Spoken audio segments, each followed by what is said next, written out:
Hi, I'm Ahmed Nierop, living in the Netherlands, working in Amsterdam, and most of my professional time I'm working on Microsoft technology, on internet, and I really love building backend stuff for websites like REST services.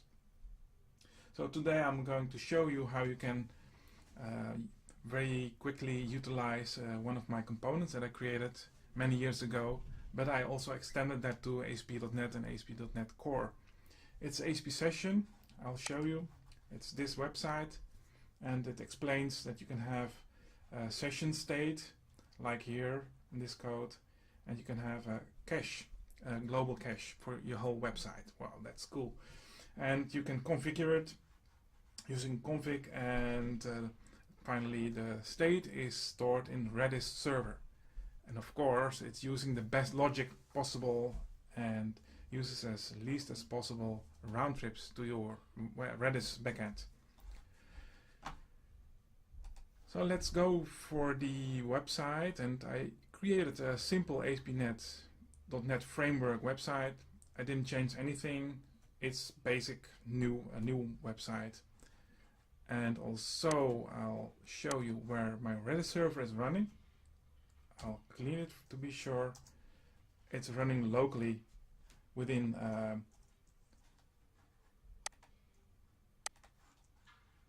within the Windows environment. You also can run it, of course, on Linux if you want. And if you really want Windows service, well, that's one from Microsoft. Microsoft ported Redis in the past, but the latest version is 3.0 and it's not continued anymore. Here you have the one, you can download it and install it on Windows. That will perform very good as well.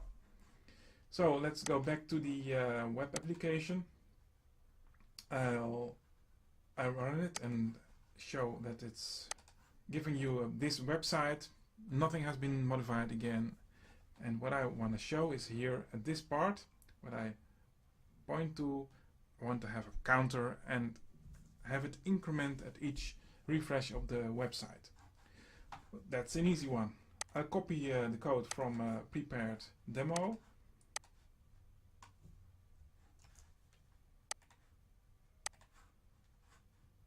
I need to stop the website, go to the index razor page, add it, and also I need to modify the home page to have the counter increment at each refresh. So this code.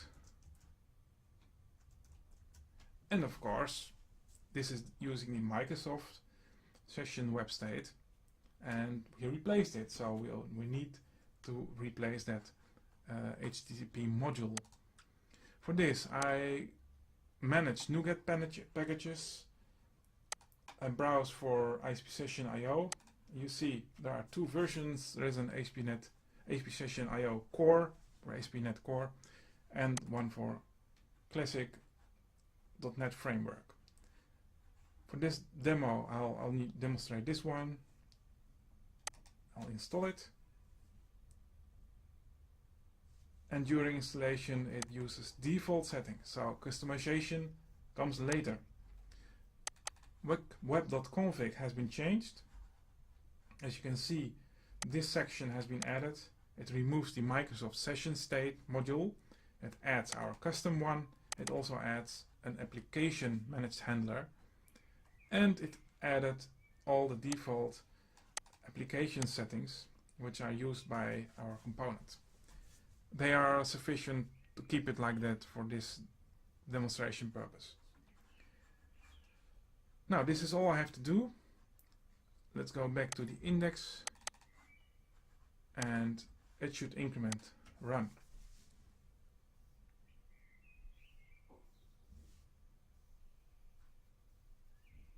There we go.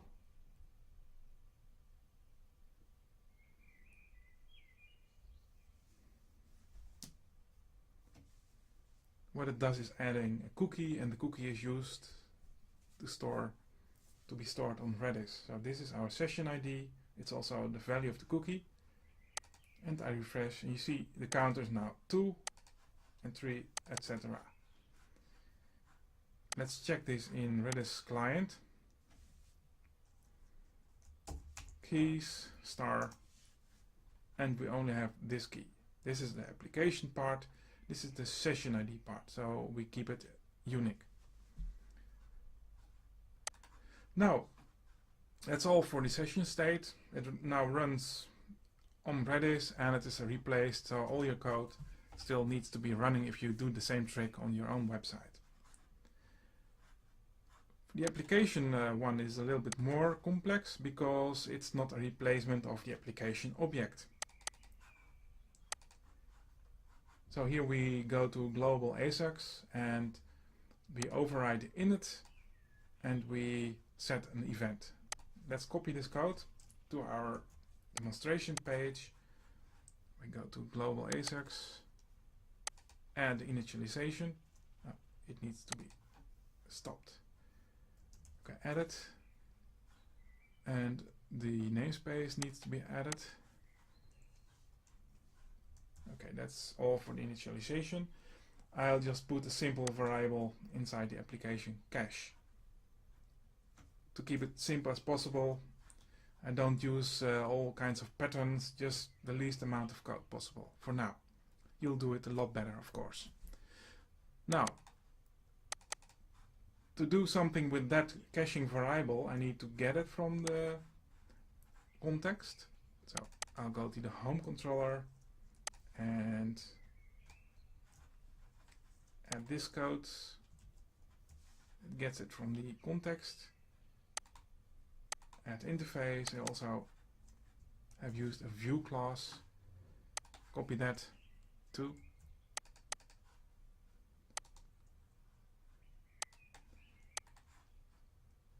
Here in models.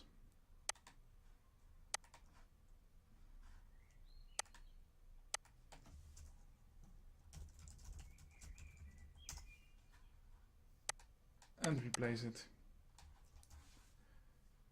So inside index HTML I need to set the model. We copy that too. This time it should be another namespace. And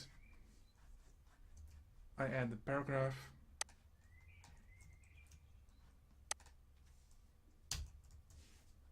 Which gets the model data.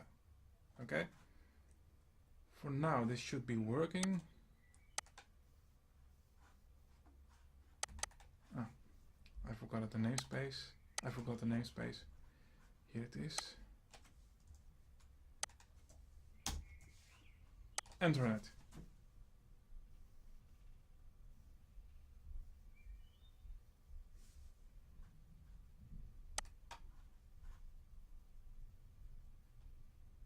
And there we go.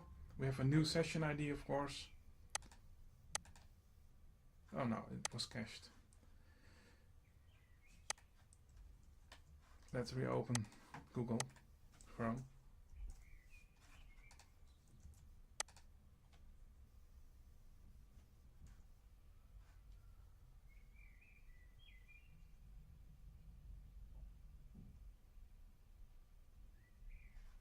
There we go. New counter, same caching data. Now what is stored inside Redis? So what you see is still we have two session storages. The other one is inactive. It will be cleaned up by Redis later. And we have the application settings. This is our application variable. So I hope this demonstration was useful for you and that you can implement this technology and that it can boost your website amazingly. You will. Thank you for